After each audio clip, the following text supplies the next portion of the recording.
sejarah Israel, maka kita mulai dari Abraham sebetulnya. Namun nanti kepanjangan sehingga kita potong mulai dari Exodus, yaitu ketika orang Israel keluar dari Mesir.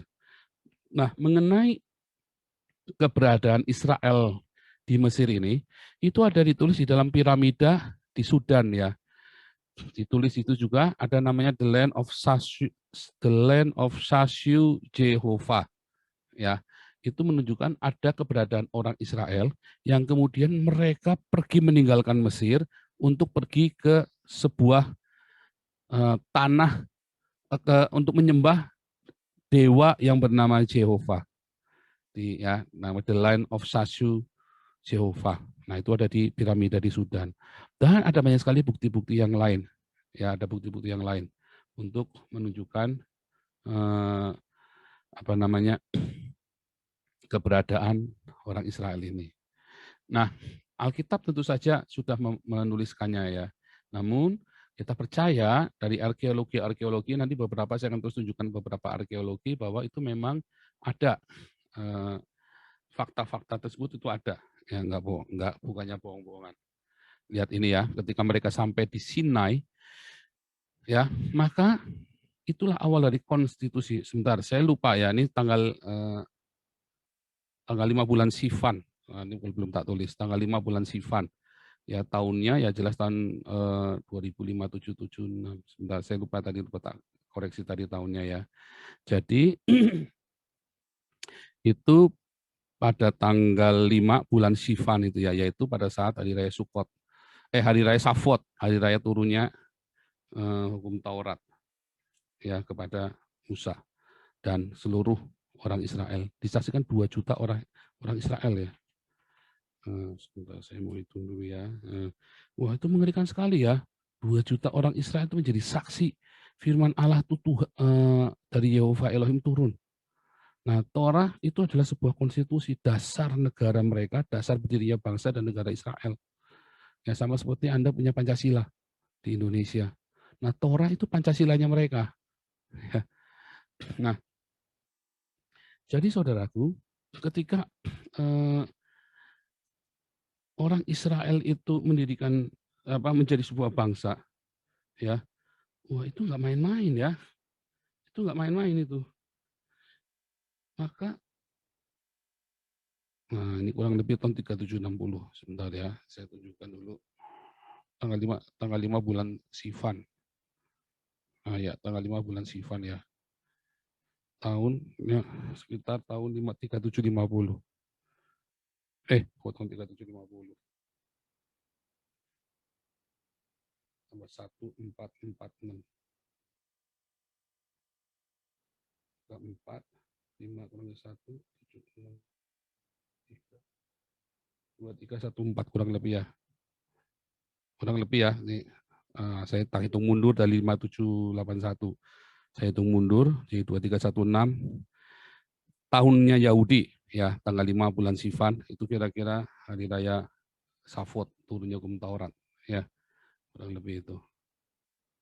Nah, Gunung Sinai itu adalah lokus deliktinya ya, saat berdirinya bangsa dan negara Israel, dan mereka belum punya wilayah. Mereka masih kembali. Nah, sebetulnya kalau kita kembali ke Abraham, maka wilayah itu sudah ditentukan oleh Abraham. Ya, Abraham yang diberi janji oleh Yehova Elohim. Kalau Anda tidak percaya ada Yehova, anggap aja itulah tanah yang dikuasai ya oleh Abraham. Di zaman itu dia menjadi sangat kaya dan dia menjadi penguasa ya. Dan karena mereka harus pergi ke Mesir karena kelaparan begitu rupa, mereka pergi. Nah, begitu mereka pergi, maka tanahnya kosong, diambil orang.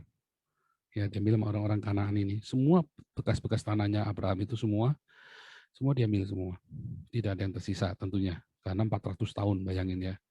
Nah, itu benar-benar zaman itu kan nggak ada hukum internasional. Nah, maka ketika mereka selesai masa perbudakan di Mesir, mereka kembali. Dalam perjalanan itu selama 40 tahun, mereka diproses. Karakter mereka ditempa. Mereka dari bangsa budak diajari menjadi militer. Ya, sepanjang padang gurun itu mereka jadi militer. Ya, jadi satu bangsa, mereka adalah bangsa imamat, ya, tetapi juga tentara semuanya, ya. Nah, itu disebutkan seperti itu. Karena mereka sedang lagi prihatin, sehingga mereka mau masuk ke Yeriko. Itu lihat ya, penaklukan Yeriko dan Kanaan oleh Yosua, ya. Tembok Yeriko itu runtuh dan mereka masuk. Nah, kalau kita lihat, ini bukti-bukti arkeologinya ya. Ini bukti-bukti arkeologinya, itu ada, ya, sampai sekarang masih ada, itu sampai dasar-dasar digali ya. Kalau nggak salah itu ada 7 lapis itu ya. Jadi Yerusalem itu ada 7 lapis. Karena setiap kali perang ditimbun, setiap kali perang ditimbun. Ada 7 perang besar itu ya. Masalah, dan itu di lapisan yang paling dasar. Nah, itu ditemukan sisa-sisa tembok-tembok Yeriko itu. Nah, itu ya, salah satu arkeologinya nih, Dr. Brian Wood.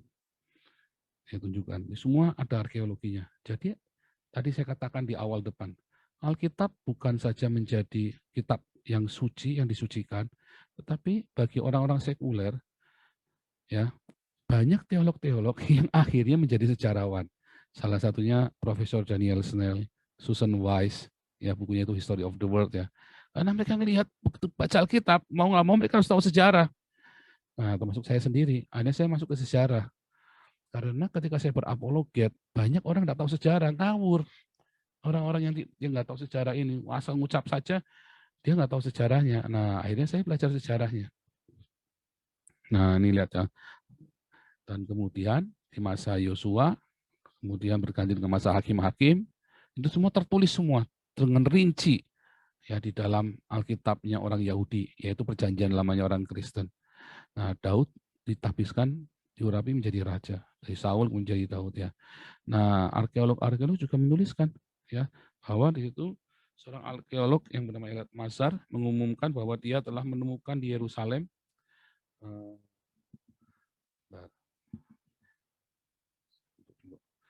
apa yang mungkin adalah istana Raja Daud. Sekarang disebut sebagai struktur batu besar. Penemuan Mazar itu, si arkeolognya, terdiri dari sebuah bangunan umum yang dia peroleh dari abad ke-10 sebelum Masehi, gulungan tembaga, tembikar dari periode yang sama, dan bulat tanah liat atau segel bertulis.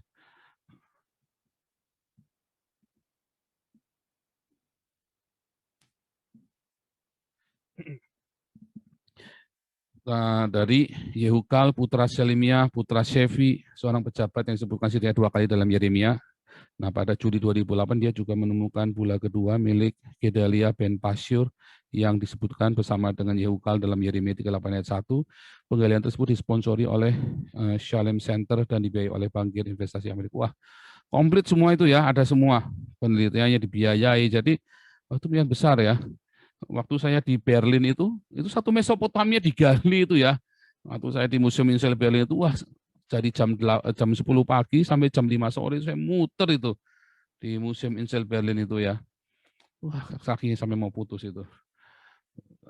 Terus udah pernah bikin videonya Spirit of Babel ya. Anda lihat Apologet in History, playlistnya judulnya Spirit of Babel. Nah, itu saya foto-foto semua arkeologi yang ada di Museum Insel Berlin. Ini semua ada ya, jadi ada arkeologinya. Nah, bandingkan dengan yang di Al-Quran, nggak ada arkeologinya. Bahkan kalau ditanya bekas rumahnya istrinya Muhammad aja nggak ada. Ya, sudah jadi toilet umum di Madinah itu, di Masjid Nabawi itu ya. Udah jadi toilet umum. Dan nggak ada semua. Bekas-bekasnya kalau ditanya di mana semua, nggak ada semua. Beda dengan arkeologi yang ada di Alkitab, ada semua. Karena ini memang bukan bohongan, itu benar-benar ada. Kita lihat Raja Salomo. Ya, pada 2010 sama ya, arkeolog ini mengumumkan penemuan bagian tembok kota kuno sekitar kota Daud yang diyakini berasal dari abad ke-10 sebelum Masehi. Ya, kalau kita ingat bait suci pertama itu tahun 966 ya. Bait suci pertama itu tahun 966 sebelum Masehi. Nah, kalau tadi Exodus tahun 1446 ya, sebelum Masehi. Nah, Alkitab menuliskan tadi kalau ditawari gitu ya, 480 tahun sejak Exodus, dari Exodus. Wah, tepat sekali tuh. Jadi mereka keluar dari Mesir. Bisa tepat sekali semua tulisannya. Ya, wah akurat sekali ya, mengerikan sekali. Saya merinding waktu saya menulis tesis itu, ya iman saya bangkit. Benar-benar saya bilang, wah kalau Tuhan izinkan saya mati buat yang saya yakinkan ini, wah saya akan bersyukur. Betapa betapa ajaibnya. Ya, kalau Anda tidak percaya Tuhan pun, berarti yang nulis ini orang hebat sekali.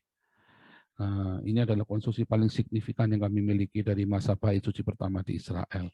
Dari bait suci pertama itu sudah ditemukan ya dasar-dasar bagian tembok kota kuno itu.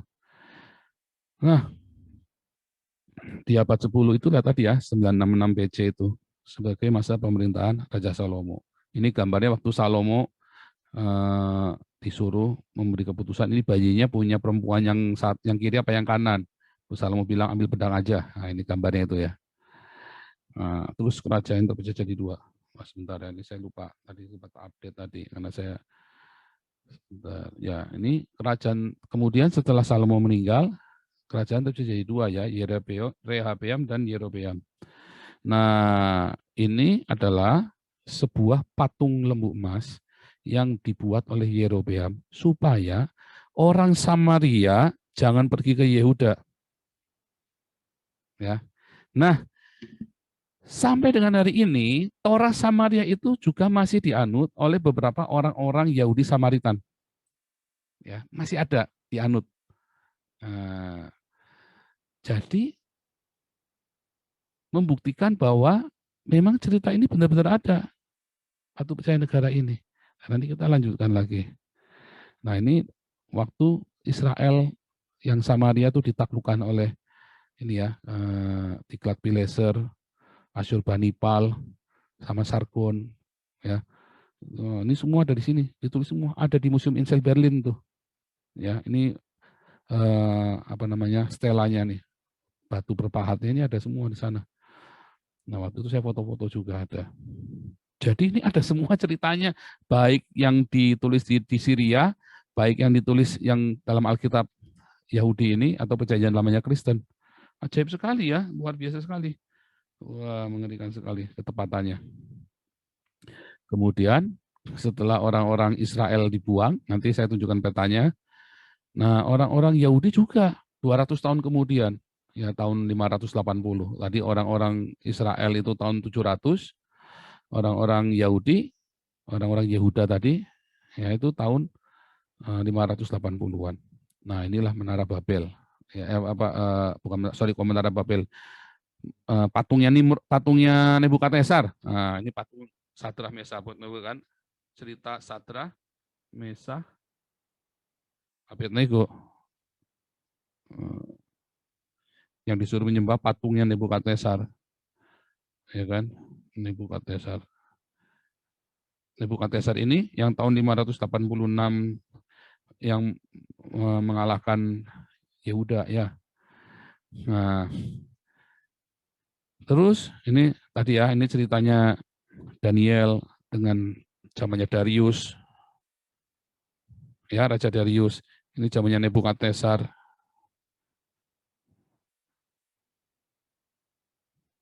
Ini zamannya Esther, Xerxes yang pertama, Ahasiweros. Ini Haman orang Amalek. Musuh bebuyutannya orang Israel. Ini Esther. Nah, ini si Xerxes. Xerxes ini anaknya Darius. Itu ada di filmnya itu ya, di filmnya 300 itu ya, Spartan itu loh. Nah, itu ada di filmnya itu, kalau Anda nonton filmnya itu. Nah, itulah suaminya Esther. Si Xerxes itu yang serem itu mukanya itu, yang gundul itu, pakai anting-anting banyak sekali. Jadi sejarah sekuler, baik di orang media Persia sendiri pun menuliskan cerita itu. Jadi bukti bahwa ada kerajaan Israel itu. Beda dengan Muhammad. Apakah Muhammad eksis? Buktinya apa? Nggak ada. Ya, ini tadi ya. Nah, ini zamannya Yudas Makabe. Ya, ini zaman Yudas Makabe. Jadi dari zaman Esther sampai ke zaman Yesus ada zaman cerita Yudas Makabe. Itu ada hari raya Hanukah. Dan orang Yahudi sampai sekarang masih merayakan hari raya Hanukah. Artinya orang Yahudi eksis di zaman itu. Lihat ini, Yahudi dalam zaman Kristus. Pada waktu Kaisar Agustus mengeluarkan suatu perintah, menyuruh mendaftarkan semua orang di seluruh dunia. Inilah pendaftaran yang pertama kali diadakan waktu Quirinius menjadi wali negeri di Syria. Maka pergilah semua orang mendaftarkan diri masing-masing di kotanya sendiri, termasuk Yusuf dan Maria di Bethlehem. Dan Kaisar Agustus itu memang ada, Yesus lahir di zaman Kaisar Agustus. Saat itu tanah Yudea menjadi wilayah dari Kekaisaran Roma.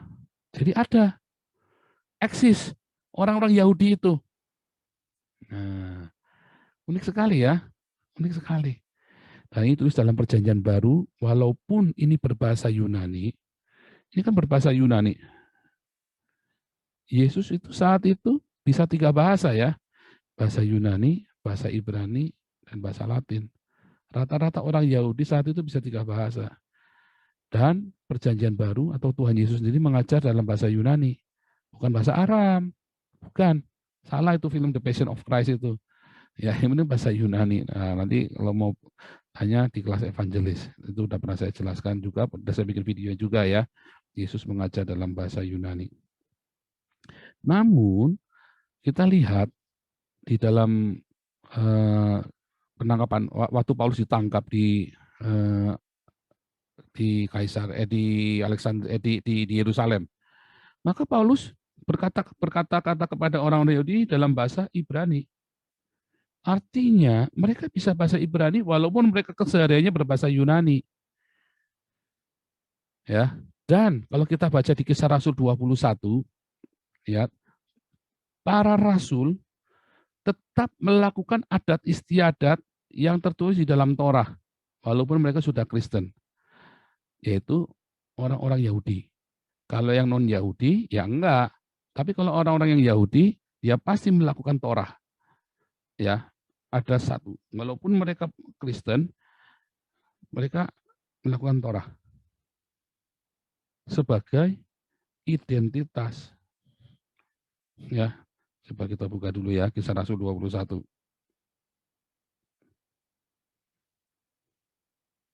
Kisah Rasul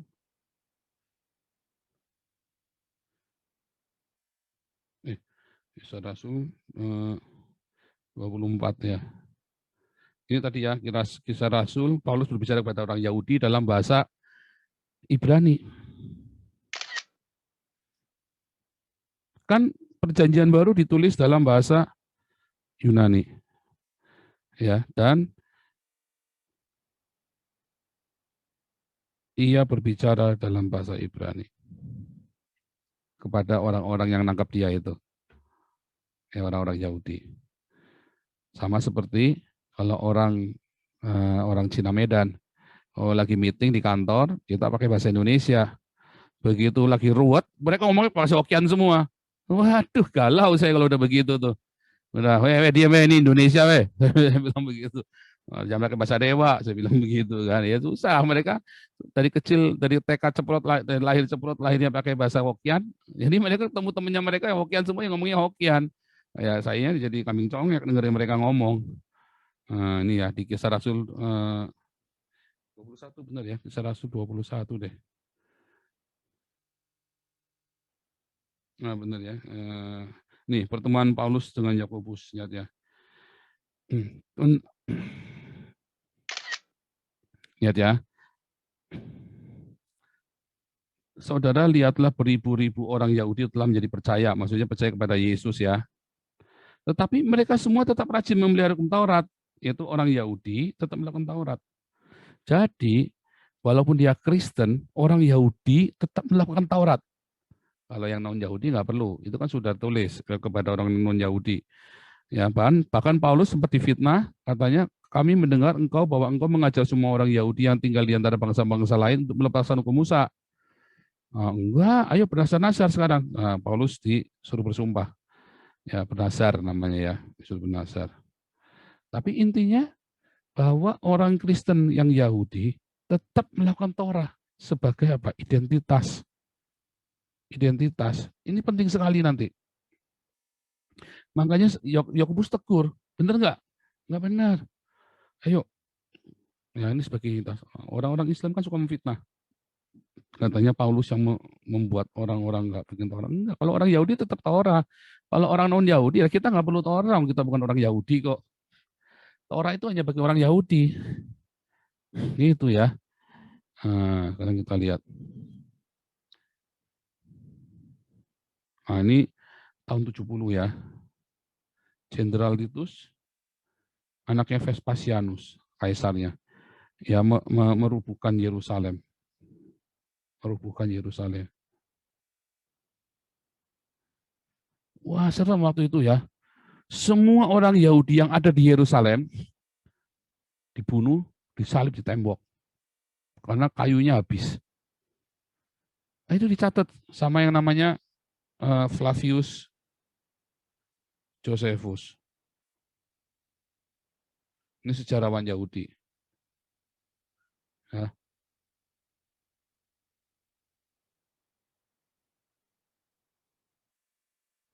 sejarawan Yahudi itu. Teman-teman jangan ganggu recordingnya ya, yang jadi co-host. Karena ini saya rekam supaya saya nggak perlu mendownload ulang. Mau saya upload di YouTube satunya. Nah, jangan di pause, ya, biar jalan terus. Recordingnya jangan diganggu. Yang lain, yang co-host jangan utak-atik. Ya, sudah saya nyalakan, jangan diutak-atik lagi.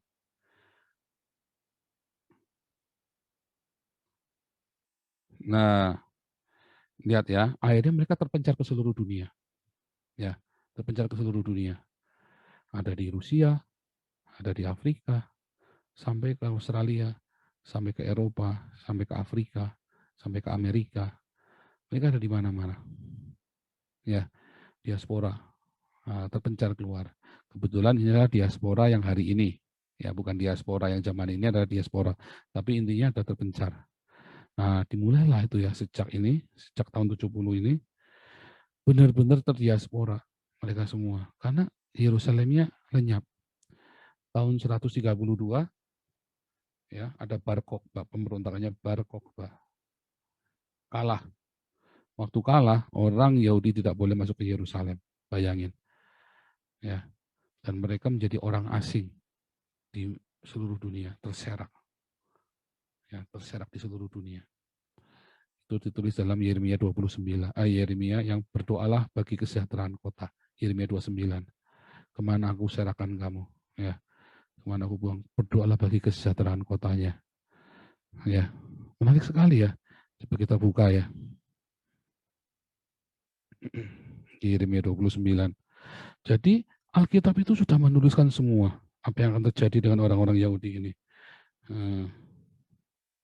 Nah, usahakanlah kesejahteraan kota kemana kamu aku buang. Dan berdoalah untuk kota itu kepada Tuhan.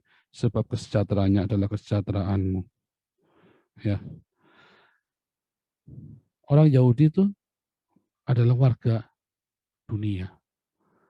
Karena dimanapun mereka pergi, mereka selalu menjadi berkat. Kalau waktu lahir ya, orang-orang Yahudi kalau lahir akan dikasih berkat. Engkau akan menjadi berkat, berbakti kepada orang tuamu, ya, dan juga berguna bagi dunia ini. Misinya udah dunia. Dari lahir itu orang Yahudi itu misinya adalah dunia. Ya, wah serem ya. Kalau kita itu berguna bagi kampung saja sudah bagus. Ini bagi dunia. Makanya semua penemuan-penemuan di dunia ini, ya, sebagian besar itu dari orang Yahudi. Ya, ya karena memang sudah ininya mereka, sudah takdirnya mereka seperti itu. Bentar, saya cek dulu. Oke, saya lanjut ya.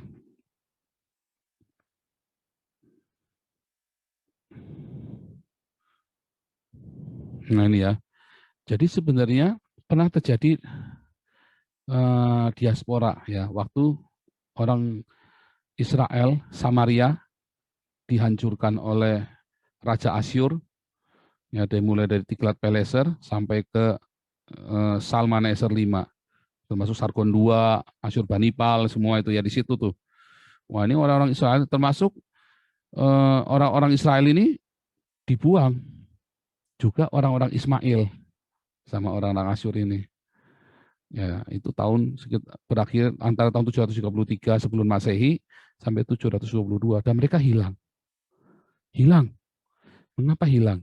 Karena saat itu mereka tidak menyembah kepada Yehova saja tetapi kepada dewa-dewa lain, politeisme. Ya kan?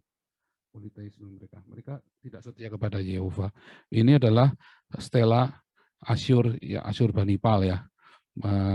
Waktu orang-orang Yahudi ini ditawan, dibuang ke Media, ke daerah itu ya, apa namanya, Armenia, Georgia itu ya. Terus yang kedua, yaitu orang Yahudi sendiri tadi ya, ketika mereka dikalahkan oleh Nebukadnezar, ya tahun 586, ya mereka disingkirkan semua dari situ. Luar biasa ya, lihat ini ya. Yang pertama nih adalah yang merah ini ya. Ini adalah yang merah ini adalah Israel. Israel, Samaria. Oh, harus pakai merah. Nah, ya. Israel, Samaria. Dibuang ke sini. Ke tanah Media sama ke daerah Niniwe. Itu ya. Tanah Media ini sekarang sudah jadi Persia ya. Kalau ini sekarang jadi Niniwe jadi Asyur, tapi yang sebelah sininya udah jadi orang Georgia, Armenia. Kalau ini adalah orang-orang Iran. Ini sekarang jadi wilayah Iran nih. Nah, kemudian 200 tahun kemudian orang-orang Yehuda dibuang ke Babel. Kalau orang Samaria itu nggak balik, karena mereka kehilangan identitas. Penting ya identitas. Tadi, Torah. Karena mereka tidak melakukan Torahnya. Mereka tidak setia. Hilang. Tetapi orang-orang Yehuda bertobat. Dan mereka setia dengan Torahnya. Sehingga mereka punya identitas yang sama. Yaitu yang didasari dari Torah. Walaupun mereka tidak melakukan Torah itu, tetapi mereka semua perbuatannya mereka diturunkan berdasarkan Torah, yaitu yang ada dalam Midrash Mishnah yang sekarang jadi Talmud, yang jadi Talmud itu. Nah, itulah dasar. Dan ini Talmud adalah tafsir dari Torah. Jadi Talmud nggak bisa berdiri sendiri, harus ada Torahnya. Itu ya.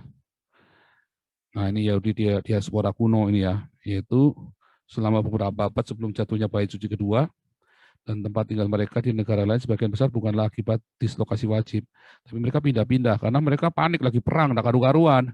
Sebelum pertengahan abad pertama Masehi, selain Yudea, Syria, Babilonia, komunitas Yahudi yang besar ada di provinsi Romawi yang di Syria, Palestina, Mesir, Kreta, Sirenaika, dan Roma sendiri. Sampai pengepungan Yerusalem tahun 63, ketika kerajaan Hasmonean menjadi protektorat Roma, emigrasi meningkat. Kita ingat waktu Pentakosta, ya, waktu Pentakosta, maka orang-orang Yahudi dari seluruh dunia berkumpul di Yerusalem. Mereka melihat dan mereka berbicara dengan bahasa asal mereka masing-masing. Ya, yang dari Roma, yang dari Syria, Palestina, yang dari Mesir, dari Arab, ya mereka semua orang Kreta, orang semua. Ya di Kisah Rasul 2 itu ya. Nah, pada tahun 132 tadi Bar Kokhba itu memberontakan kalah. Ya, lalu semua orang Yahudi dilarang masuk Yerusalem. Kasihan ya. Nah, terus kita lihat Yahudi diaspora abad pertengahan. Secara garis besar dibagi dua kelompok besar, yaitu orang yang di Eropa dan yang di Eropa bagian utara dan timur dan di Iberia, Spanyol, Portugal, ya, Brasil, termasuk itu ya, Afrika Utara, Timur Tengah. Nah, ini yang namanya Askenazi dan Sephardik. Secara garis besar itu, secara kelompok besar itu ada dua kelompok besar. Tapi nanti ada yang kecil-kecilnya nanti. Ya, ini kita lihat. Jadi mereka semua punya identitas yang sama tadi. Torah yang diaplikasikan dengan Talmud. Yang namanya Yudaisme itu tadi. Ya. Nah, ini Yahudi diaspora abad pertengahan. Tadi lanjutnya Askenazi, Sefardi, Misrai, Temanim yang di Yaman, ya, Karaim yang tinggal di Mesir, Irak, Crimea, ada di seluruh dunia tuh. Nah, ini pernah Kamonik dulu ya, Yahudi diaspora. Pernah dibahas. Termasuk sekarang Yahudi modern, Yahudi Amerika, Kaifeng yang di Cina, Yahudi yang di Siberia, yang di Rusia, yang di Australia tadi. Lihat ini. Berkali-kali orang Yahudi ini mau dibunuh, mau dihapus dari muka bumi. Ya, kita ingat waktu di Mesir, ya, selama 400 tahun. Ya, mereka pergi ke Mesir dan ditindas. Mereka nggak mati-mati. Terus mereka dibuang di Babel. Mereka nggak hilang, nggak mati-mati. Mereka balik loh.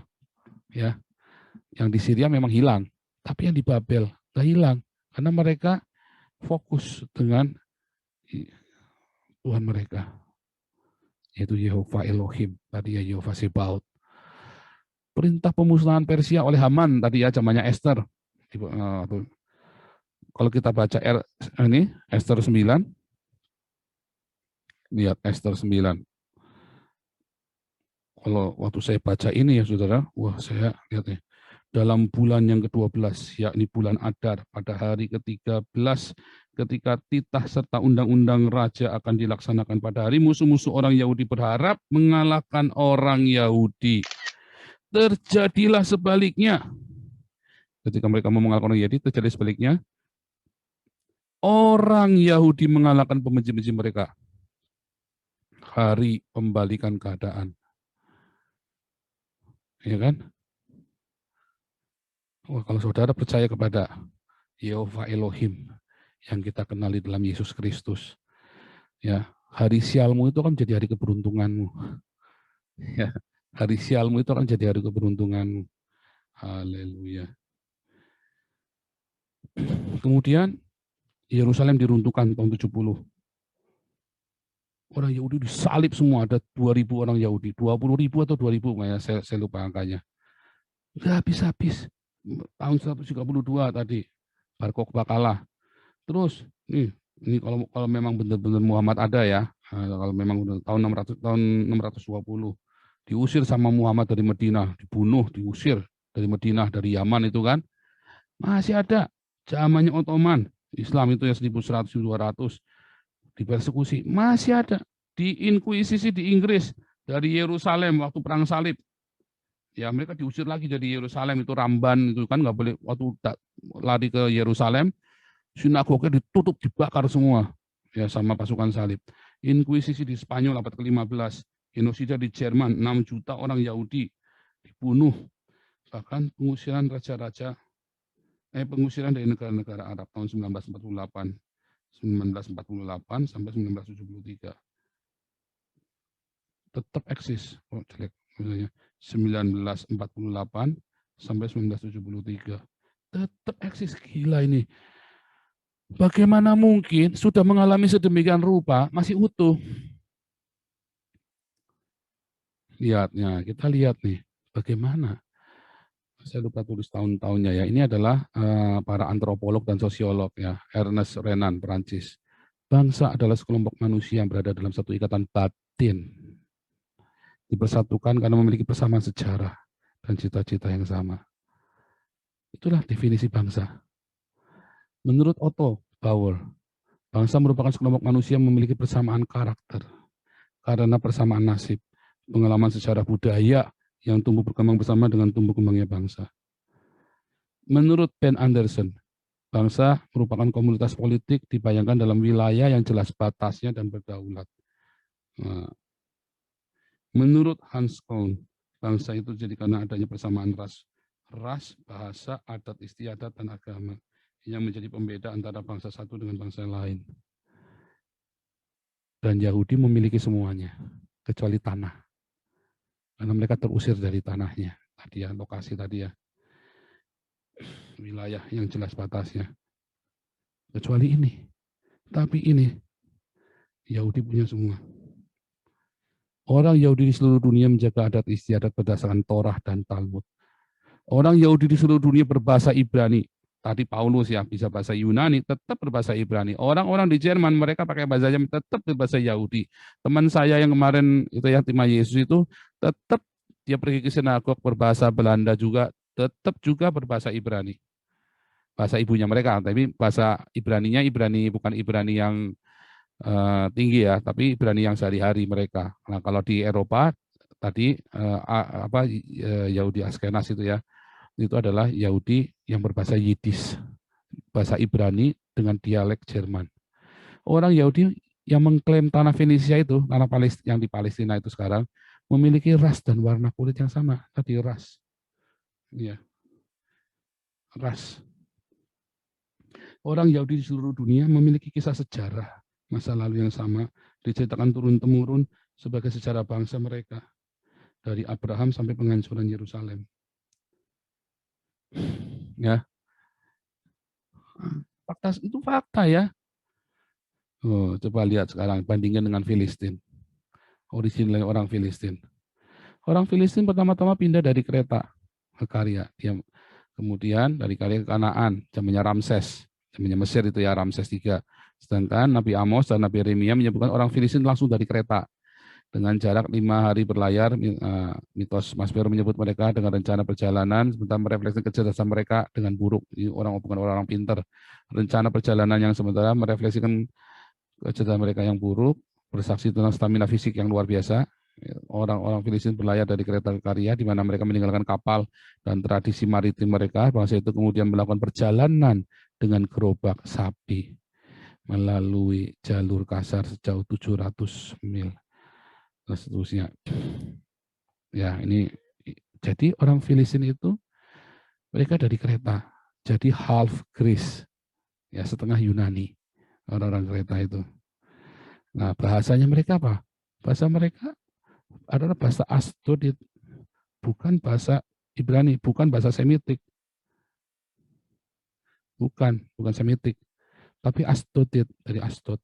Nah, Nehemia 13 ayat 23-24 dikatakan, pada masa itu juga kulihat beberapa orang Yahudi memperistri perempuan-perempuan Asdod, perempuan-perempuan Amun atau perempuan-perempuan Moab.